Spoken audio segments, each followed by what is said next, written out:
চতুর্থ শ্রেণীর সুপ্রিয় শিক্ষার্থী, আসসালামু আলাইকুম ওয়া রাহমাতুল্লাহ। তোমাদের নতুন গণিত বইয়ের অধ্যায় 2 যোগ বিয়োগ এর 29 পৃষ্ঠার প্রথম পর্বের আলোচনায় সাদর আমন্ত্রণ। আসো আমরা প্রথম পর্বের এই যে বিয়োগ করো এই অনুশীলনমূলক কাজগুলো আমরা আগে শেষ করি। প্রথমেই আমরা এই 4টি প্রশ্নের সমাধান করব।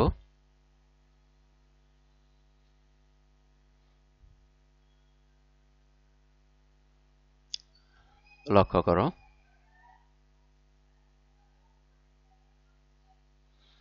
এখানে প্রথমে এই 4900 থেকে 3700 আমরা বিয়োগ করি। বিয়োগ করার জন্য আমরা এভাবে দাগ দিয়ে নিতে পারি। একক স্থানে 00 বিয়োগ করলে পাওয়া যায় 0। দশক স্থানেও একই রকম 00 বিয়োগ করলে পাওয়া যায় 0। ফলে আমরা এই দশক স্থান দাগ দিয়ে রাখলাম। এবারে শতক স্থানে এই 7 দিয়ে বিয়োগ করব 9কে। 9কে 7 দ্বারা বিয়োগ করলে বিয়োগফল হয় 2, অর্থাৎ 9 থেকে 7 বিয়োগ দিলে বিয়োগফল পাওয়া যায় 2। এবারে আসি এই হাজার স্থানে 4 থেকে 3 বিয়োগ করি। 4 থেকে 3 বিয়োগ করলে বিয়োগফল হলো 1। তাহলে আমরা বিয়োগফল পেলাম 1200। এবার 2 নম্বর প্রশ্নের সমাধান করি।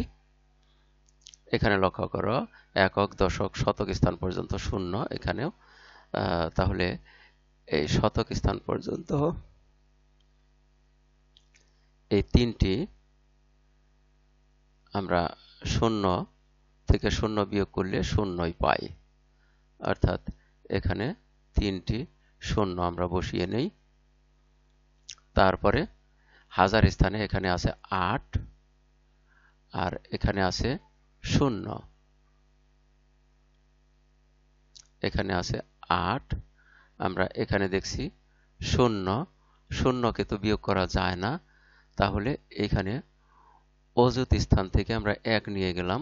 হাজার স্থানে এখানে আমরা পেলাম 10,000। এক অযুত মানে 10,000।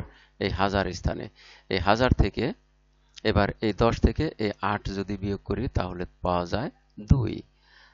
আমরা এখানে বিয়োগফল পেলাম 2000। ঠিক একই রকম আমরা 3 নাম্বার প্রশ্নের সমাধান করি। এখানে লক্ষ্য করো, একক, দশক, শতক, একক, দশক, শতক স্থানে রয়েছে শুধুমাত্র 0। তাহলে এখানে এই 3টি স্থানে 0 বসিয়ে দেই।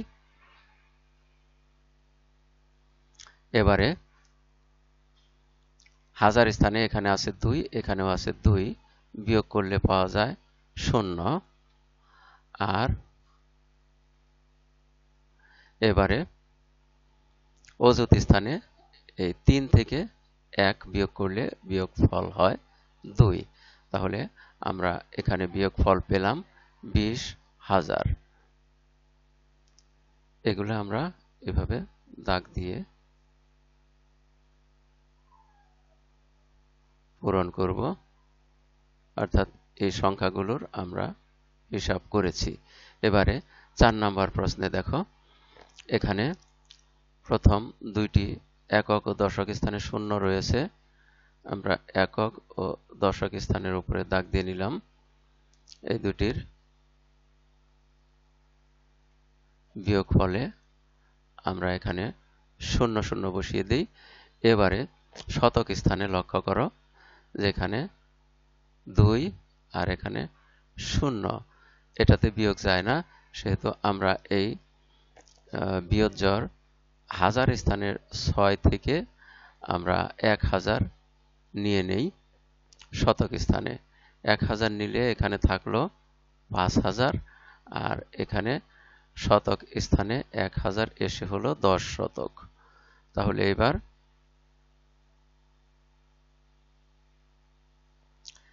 এই